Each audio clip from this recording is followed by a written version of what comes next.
So, what is it, antique dealers with shops and actually dealers that sell at shows? What do we hate the most? Shoplifters. Yeah, thieves, basically.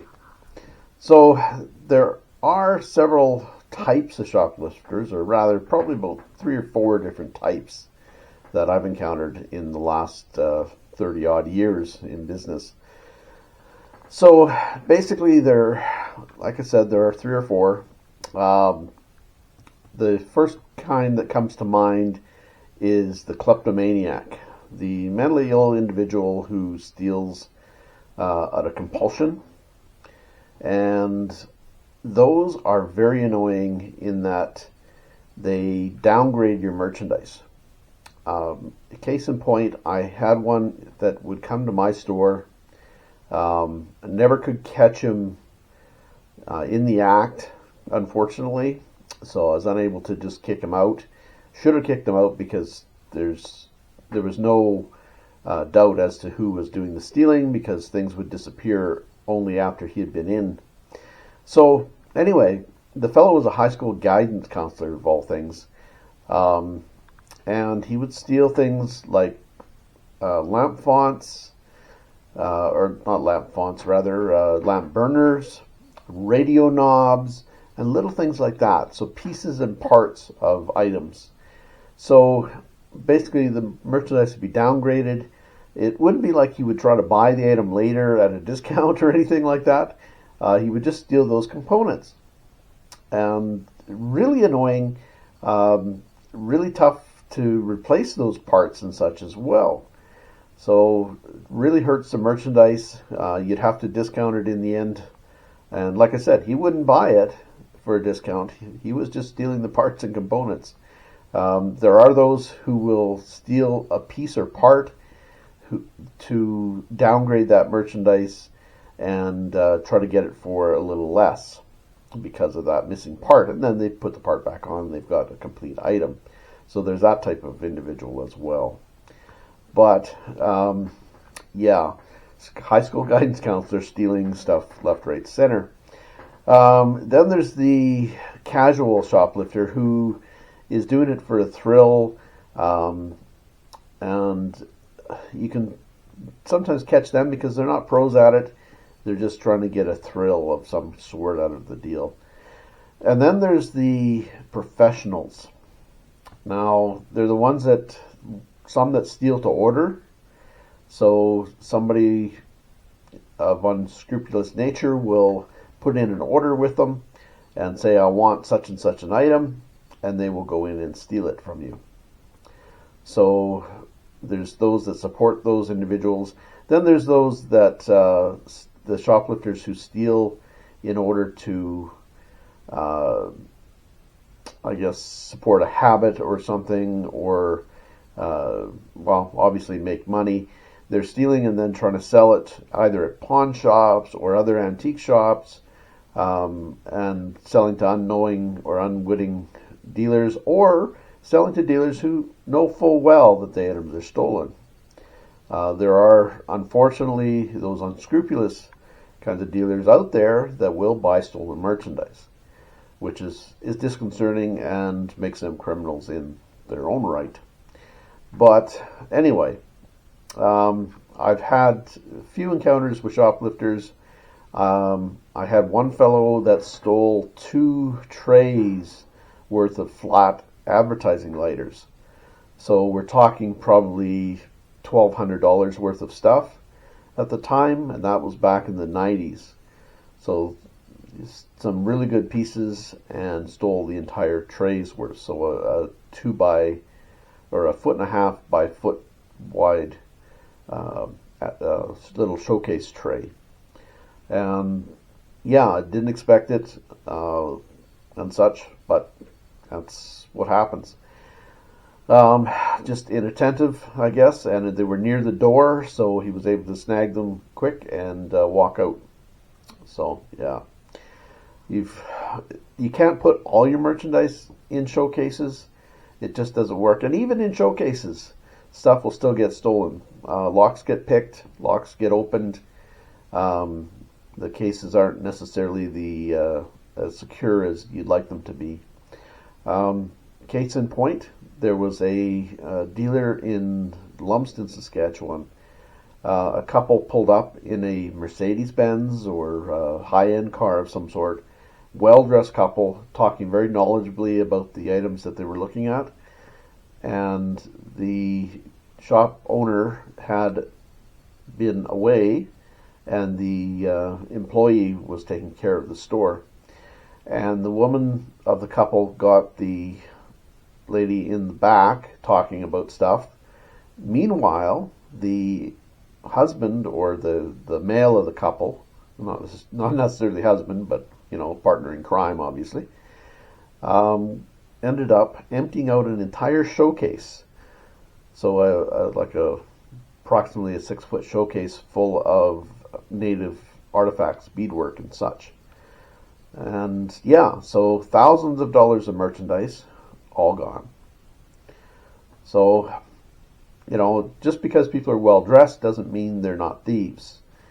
Actually, again, case in point, I had a shop on Corydon Avenue in Winnipeg, a very wealthy area, not far from Wellington Crescent, a very well-to-do area. Nice old stately homes and such. Very touristy strip as well, and I had a shop there for about a year. Now, I'd also had a shop on Portage Avenue in Westwood, so an average working class, upper middle class area, and had a shop there for 3 years. And then I had a shop downtown in a developing area that was becoming gentrified, but it still had and still has kind of a criminal element kicking around that area. Just a rougher area. There's homeless and prostitution and such was in that area at the time still, but it was developing. And I was there for 3 years. Now, on Corydon, for 1 year, I had more theft in 1 year than I did 6 years at those other 2 locations. And it wasn't the poor stealing, it wasn't pros stealing, it was the wealthy, the rich. Little ladies in fur coats, $10,000 fur coats, little guys in Gucci suits and that sort of thing, or Armani suits. It wasn't the poor, it wasn't the pros, it wasn't just general shoplifters. These were wealthy people stealing from me. And their taste was a little higher. They would steal more expensive items as well. They wouldn't be stealing $10 and $20 items. They were stealing $100 and $200 and $300 and $400 items. So you can't just base your worries about somebody stealing from you based on their appearance. Appearances are very deceiving. For example, when I was out picking, and then I would go into an antique shop later. Sometimes I'm dirty from being in a basement, ripped jeans. Normally, this was my pants of choice. I would look pretty rubby-dub, but then I would pull out a wad of cash and buy something, that I knew I could flip or whatever. And the look in the dealer's eyes was kind of priceless. Sometimes it's like, oh, not what they expected. They thought I was casing the joint or stealing something. But anyway, so, and there's other encounters I had. There was a group shop that I was in early on in my career. There was 4 or 5 of us. We all had separate areas. And there was a guy came in, and we knew he was a shoplifter, and he was a pro. This guy was a magician. He was so good. We watched him, all 5 of us, or all 4 of us, watch this guy wander around the store in about a 15-20 minute round. And he moved a dozen items from different parts of the store to other parts of the store. So my item would be in another guy's spot and vice versa. And we didn't know what he stole. Because he had moved all these items around, we still didn't know what he stole. We didn't see him steal anything. We didn't see him touch anything. Like I said, this guy was a magician. Like, he would have been great in Las Vegas or something like that. So, yeah, it's just unreal. The guy had real talent for doing that sort of thing. Unfortunately, he dedicated his life to theft. So, anyway, then there was another two guys, and we were plagued by shoplifters downtown for a while. We had a period of time that basically the police gave us an unofficial word of do whatever you have to do to them if you catch them. Do whatever you have to do to them before they get there, before the police get there, because it's our word against the thief. So they were that frustrated with the whole situation as well. So anyway, we had two that came in, and I was on the phone at the time, but a friend was in the store I had been talking with, and I told him, well, could you follow these guys around? They're known lifters and they're pros. And they basically would be under the guise of being college students. They looked younger, but they were older. One guy was in his late 20s, one guy was in his early 30s, but they looked early 20s, late 20s. So, and they also wore backpacks to hide their stuff in. So there was a college campus downtown, so it wasn't unusual to have college students come in, or university students come in. But anyway, so these guys went around, and my friend ended up being about a foot behind them for the whole time they were in there. And they realized the gig was up, and didn't steal anything, and ended up basically going out the door. And I watched which way they went. I was off the phone by this time. And they rounded the corner, took a right turn. So I thought, well, they're going to this particular store. So I called them and said, okay, these guys are in the area, just letting you know. So, just watch for them. So then I called another shop to let them know they were also in the area. And she said, oh, they're coming in right now. Well, they had doubled back.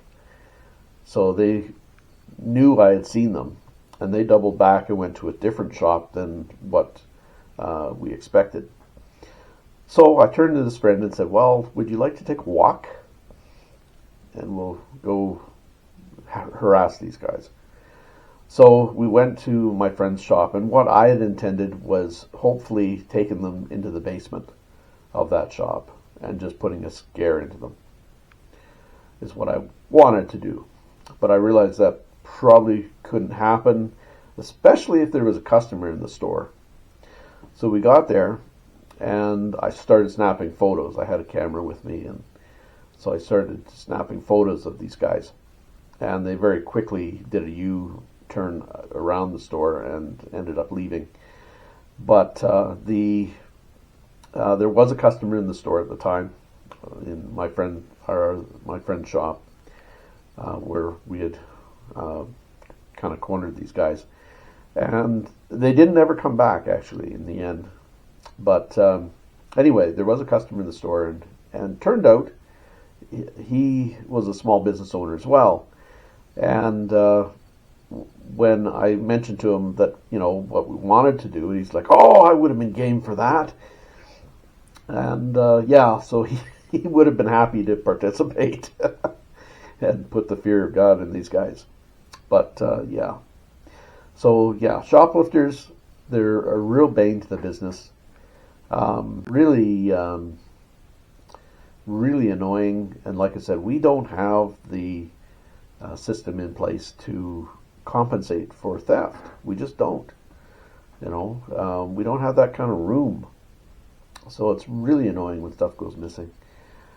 So that's what we hate the most. Or in my opinion, that's what we hate the most. Now, if you have something you hate the most in the business, let me know in the comments below. Or let me know some of your interactions with shoplifters or reactions to shoplifters or events and similar that have happened to you regarding shoplifters. Just mention it in the comments below. Thanks for watching, guys. Please be sure to like and subscribe and check out our other videos on antiquing, picking, thrifting, scrapping, etc. Take care, folks.